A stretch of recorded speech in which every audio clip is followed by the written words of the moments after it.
Hi, everyone. Welcome to the Nicola Valley Talk, a product of the Experience Nicola Valley program, broadcasting from my kitchen, practicing self-isolation. Our talk show, Nicola Valley, is broadcasted every Thursday on our Experience Nicola Valley Facebook page at 7 p.m. Pacific time. I am your host, Tania Stewart, as well as your environmental blogger for Experience Nicola Valley.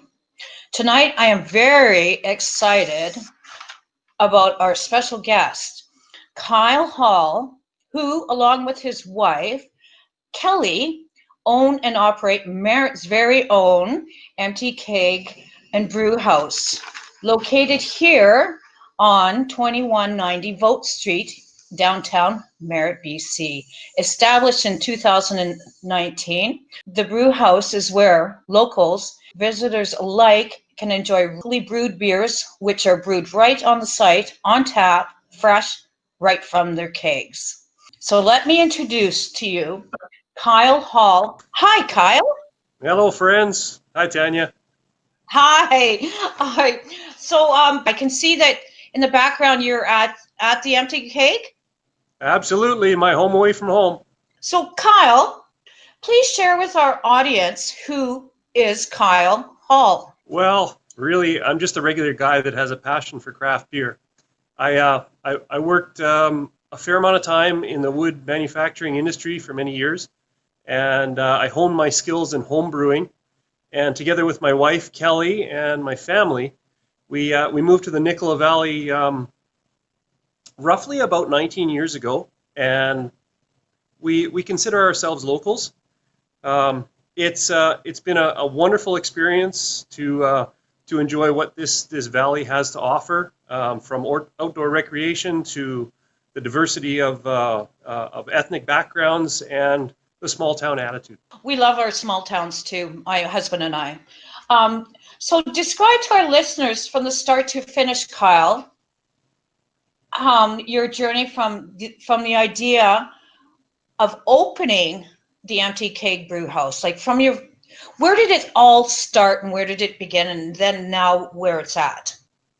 Well, I mean, it's varied as far as where it actually started, but the way I think of it is, many years ago, probably while enjoying one of my handcrafted beers, Kelly and we started talking about how we could complement the business community here. And while enjoying our careers that we had, we were searching for something that was just a little more rewarding. Sure enough, it was right there, cold, frothy, and delicious right in front of us, so beer. But we wanted to create a unique family-run experience that really people could be part of the brewing experience. By being able to talk to the guy who actually brews the beer, they become part of that experience. We wanted to create the very similar beers that I'd already crafted in my home brewing experience using local ingredients, exploiting the myriad of local ingredients that we have, and creating a product that was without the chemicals that a lot of other breweries use.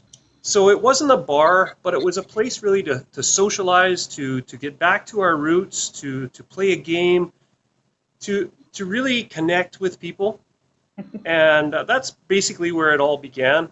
But that was the dream stage of it. Could we come up with financing? This basically has become our retirement project. We sank everything into this. Thankfully, Community Futures and other financing has helped us in a lot of ways. But there's, the dream, okay, maybe it's a reality. Maybe we can do this. And then we go through the licensing and the finding a location and the permits and deciding on equipment and the renovations and all those types of things. So quite involved, but a very, very fun process. Stressful, but still fun. I mean, a lot of people don't realize opening up a business from the start, and especially when you're creating your own product, and how stressful and how much work goes into it. Which leads me into another big challenge that that you have had, and which we have all had, and many, many businesses have. And this is what one of the reasons why we came up to do this talk show, is to help and show our listeners that you guys are still going. Like, everyone's still trying to make it out there. So again, which leads me into one of the biggest challenges that our community has faced in a long time.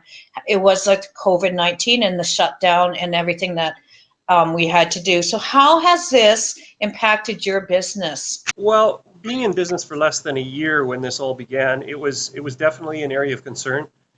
We stood to lose significant revenue if we were to close. Thankfully, however, because of being a manufacturer, class as a manufacturer in the craft beer industry, we were basically deemed as an essential service with regard to the LDB. So we were actually able to stay open during the 9 weeks for takeout. If it wasn't, though, for the local support of all of our customers that we call friends, we kind of interchange those two terms, we couldn't have made it this far. Really, Kelly and I as well made an interesting decision that we weren't going to start canning our product for on-site sales until probably about this time this year.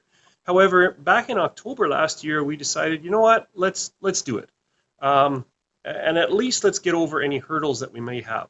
Well, you know what? Best decision that we ever made. Our can sales exploded.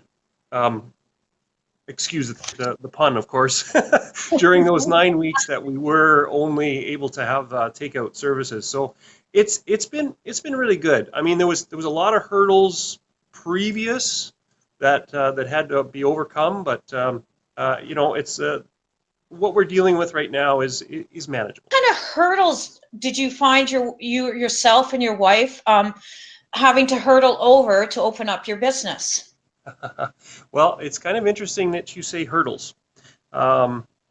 So in our renovation stage, my background is construction and those types of things. So of course I was going to take a very active role in the renovations, the rip out and so on. Unfortunately, 2 weeks into renovations, I had a bit of a run-in with gravity, and I learned that gravity sometimes is not my friend. There was a ladder, a height of 8 feet, and gravity visited me, ending up in a broken heel. So if you're ever in the brew house, and I don't know if you can see this behind me, but there's a bronze souvenir up there. Yeah, that's the story behind that one. However, I wasn't totally incapacitated. Thankfully, my lovely family was able to make themselves available to help out with a lot of the renovations here. But I couldn't be put down, so I could easily be seen with a chunk of plywood under one arm and bombing around on a knee scooter. But it was quite a sight, really. But it was interesting. But you know what, that was kind of on the physical side. I mean, not necessarily the first thing that you want to happen in the first few weeks of renovations. But you know what, there was a lot of licensing. There was a lot of permitting, and with all of these, you know what, there was a heavy dose of patience that was required, because most of these bodies that you're dealing with move about as fast as syrup in the dead of winter. So it takes time. And however, what I can say is that the local government and the departments involved were extremely outstanding in this process once we got rolling. Management, and that is great. I mean, I do love your beer. I mean, I've had the opportunity numerous times. I celebrated my father's birthday there last year in July, and my husband, he actually had a Christmas party there for Valley Carriers. That's who it was. Okay. Yeah. And, oh my God! And it was so much fun, and the food was amazing. We had a magician, and it was all closed down. And what a great night it was! And you guys are such great hosts. I'm telling you, awesome hosts. Now that your doors are opened once again, Kyle, please share with us the safety protocols that you guys have taken since you've opened your doors. Well, my background certainly helped develop our safety program even before this had all happened. It's interesting. I was doing sanitizing a table and some chairs after a customer had left, and a regular customer was looking at me and was watching me, and he says, "Well, you kind of were doing this all before, weren't you?" And I said, "Well, yeah. I mean, it's just common sense." And so, yes, have we made some changes? Absolutely. We sanitize more our high touch surfaces. We have reduced our hours on our menu. Our tables are spaced out a lot more. Our capacity is reduced. But really, after doing our risk assessments, we agreed that common sense really needs to be the principle as we develop a safety plan. And that's exactly what we use. We use that principle of common sense. And the protocols that we have developed so far are on a reference is made to it on the website, as well as it's here for viewing if anybody would choose to take a look at it.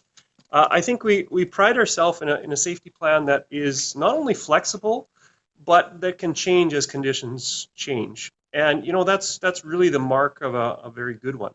It was kind of interesting back in renovations when we did some renovations. Before we even started, it's great we made this decision because we actually put in no-touch light switches in the restroom facilities, so a customer can go in there now and they don't have to worry about even touching that surface. So that's one of those things. Sometimes you look back and 2020 is hindsight is kind of 2020 sometimes. That's awesome, Kyle. I know that you guys have always had a high standard of cleanliness there. My husband and I, we had a little competition there at Christmas time playing Centipede and Pac-Man. And it just brought back the memories because we've known each other actually since there was an arcade here, and we used to see each other in that arcade. We didn't go together then, but years and years later we ended up together. So on that note, the games, what was the idea behind those games, those retro 80s, the Pac-Man, the Centipede, the shoot 'em up laser space ones? Well, it's interesting. I mean, we're an unplugged environment for the most part. We don't have TVs. We don't have Keno. Some of the things that a lot of people say, oh, well, it's just another bar. It's not just another bar. We're a totally different experience, and this is one of the things that my wife and I we grew up in the 80s, so we have those games here because it touches part of our hearts as well, and it's interesting to watch our customers, our friends who come in, and they're roughly the same age or even a little older or younger, and their eyes light up when all of a sudden they see Asteroid or they see Pac-Man. And I mean, it's just like, wow, I got to get a high score on that one. And then what's interesting is the young ones who come by who are, perhaps with their family or whatever, they're rediscovering these games. And they're getting us back to the roots of, play a game, play a little Monopoly, play a little cards, some chess. And so that's kind of where it all comes from. 80s child, I guess. That's the way it goes.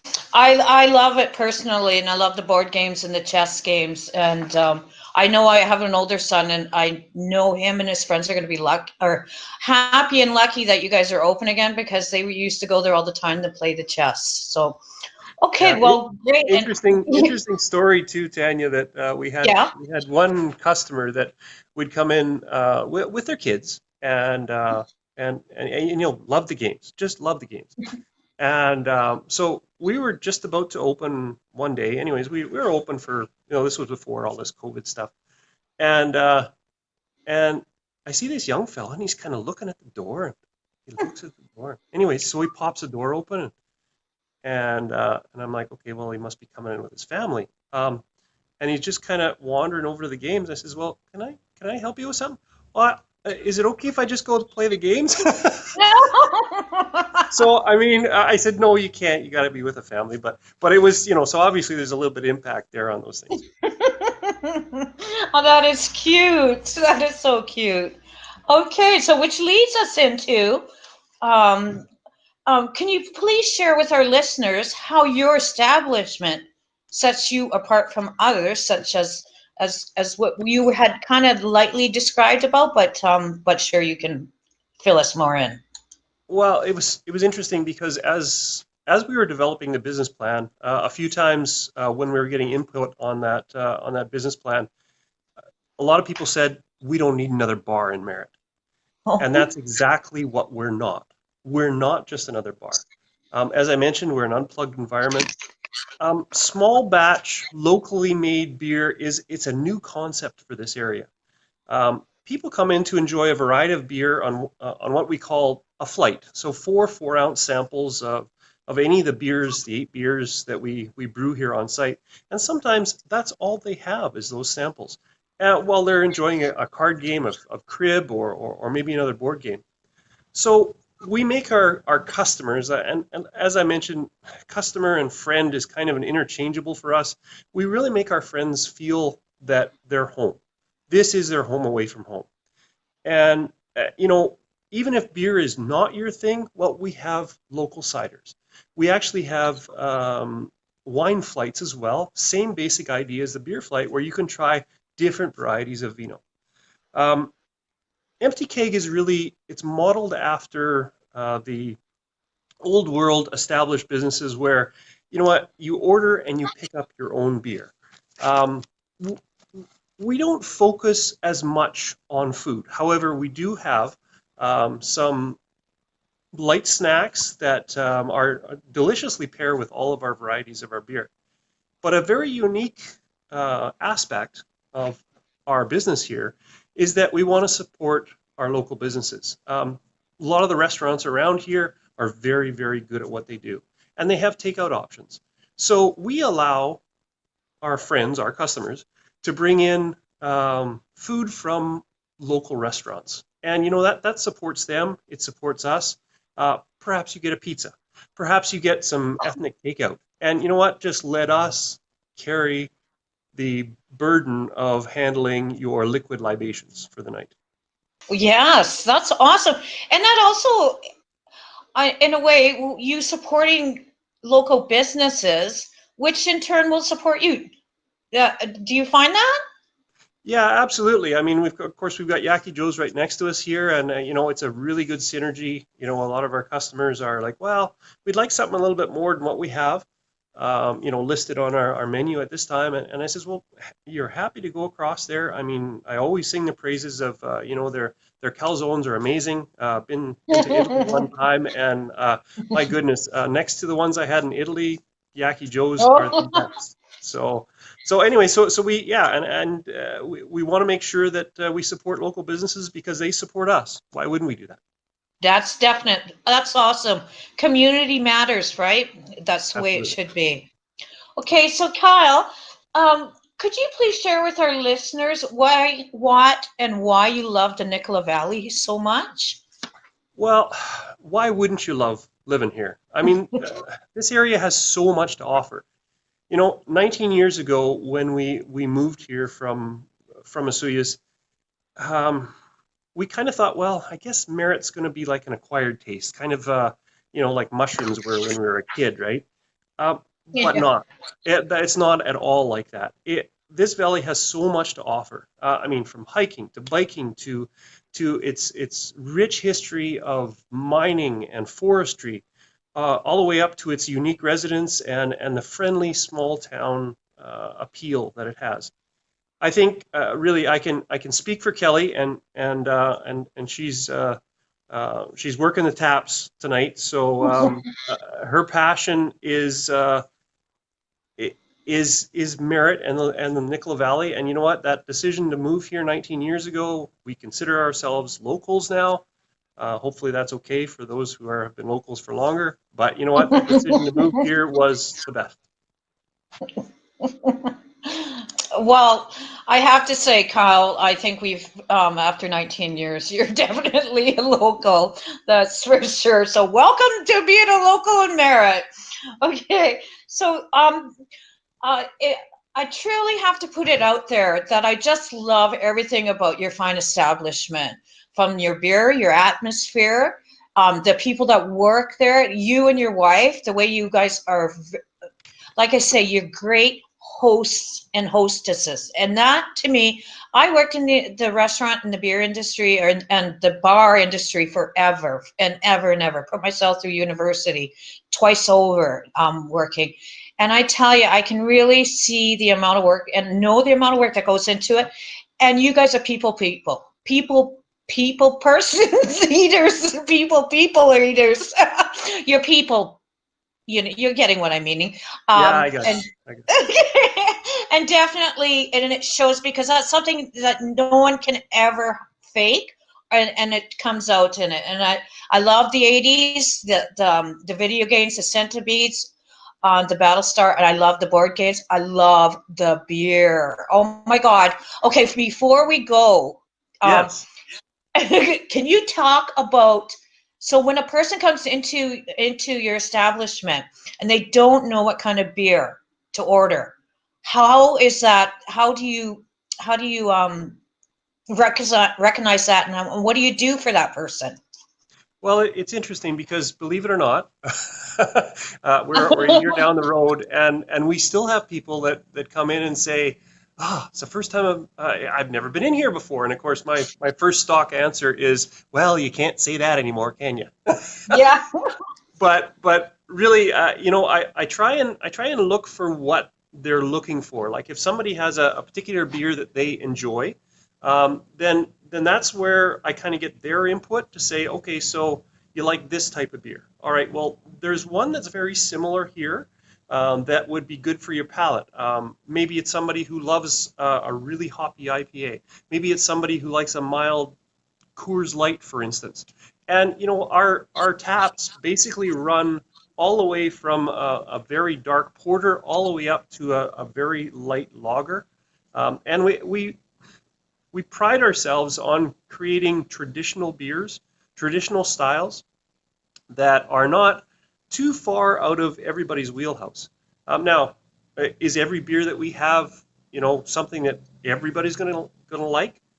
Likely not. However, that's the beauty of craft beer, is that there's generally at least one beer that you're going to enjoy. And we've had many comments, not to toot my own horn too much, that we hear, what, all your beers are really good. We go into craft breweries and there might be one or two that's good, but yours are all good. So anyways, that's enough advertising for me. Okay, so our not closing, I want to just ask you this, is how did you come up with the name? Well, it's interesting, um, we're sitting around years ago and likely drinking one of our beers again. It's a bit of a Yeah. pattern here, apparently. But we were friends and family, and I think somebody said something. You know what? If you ever open a brewery, you'll never be able to keep your kegs full. Hence the name, empty keg. So and you know what? Merritt is doing, and the visitors that come to the area, they're doing a stupendous job of helping us empty our kegs. So the three of us that brew, me, myself, and I, uh, are kept extremely busy with keeping those kegs full. Oh, I'm so glad to hear it though, Kyle. Okay, before I let you go, is there anything else that you can think of to tell our audience, or anything that I may have forgotten to bring up? Well, it's interesting. You know that the brew house it's really for everyone. A lot of people might think, may have different ideas of what this is about, but it's for all ages of people, not just for college kids, not just for families, not just for retirees, but you know what, for all of those groups. Um, Here's a thought: come on down, grab a pint or a flight. You get to chat with the three brewmasters, which is, like I said, me, myself, and I. And you can share your stories or you can share your lives, whatever you'd like to do, and play a game with your friends, with your family. Um, there's always something new here at the brew house, be at maybe a new beer, maybe a theme night, maybe a new food that we're introducing, um, perhaps even our Give Back Wednesdays, where we take a portion of our sales for that day and give back to our community some of the good things that we've received from the community. So really, what I encourage everybody is, you know what? Let's see you soon, friends. Oh my goodness, Kyle, you're just making me thirsty just thinking of it and looking over your shoulder there. So you might be seeing me soon. Okay. Sounds good. Well, I want to thank you, Kyle, and thank your wife, who unfortunately wasn't here, and you yourself and you, and for your great brewing. So take care, Kyle, and thank you very much, and I'll talk to you soon. Bye. Okay, everyone, wasn't that amazing? So again, that was the Empty Kagan Brew House, located here in Merritt on 2190 Vote Street, established in 2019, and that was Kyle Hall, who is our special guest here on the Nicola Valley Talk. So again, this is a product of the Experience Nicola Valley Talk program, and on our talk show in the Nicola Valley is broadcasted every Thursday here on the Experience Nicola Valley Facebook page at 7 p.m. Pacific time. I am your host, Tania Stewart, and I am an environmentalist blogger for Experience Nicola Valley blogging. And so I would like to say that next week, Yano Howard will be hosting Kakuli Cafe here in Merritt, BC, downtown. Okay, thank you.